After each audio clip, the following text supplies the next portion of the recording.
পাশে আকাশ, নরম নীল, যেন কোনো কাপড়ের মতো। আমি ভাসি। বেশি কি আর লাভ হবে? হাতটা বাড়িয়ে দিই, কিন্তু কেউ ধরে না। আর এই অবলার দিকে আর হাতটা বাড়িয়ে কোনো লাভ নেই। তার চেয়ে ভালো তুমি যেখানে হাত বাড়ালে লাভ হবে সেখানেই চলে যাও।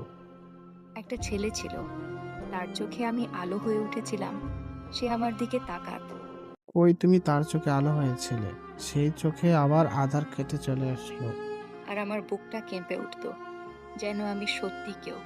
তো এখন কি তুমি মিথ্যা কেউ হয়ে গেছো নাকি? তুমি তো এখনই সত্যিই আছো, আর বেশ ভালোই আছো। কিন্তু সে চলে গেল। না, সে চলে যায়নি। আমি তার থেকে দূরে সরে গেছি। চলে গেছো, অনেক ভালো হয়েছে।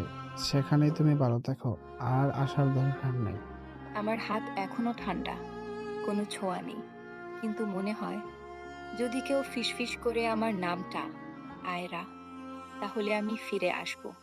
তুই কি শুনছিস?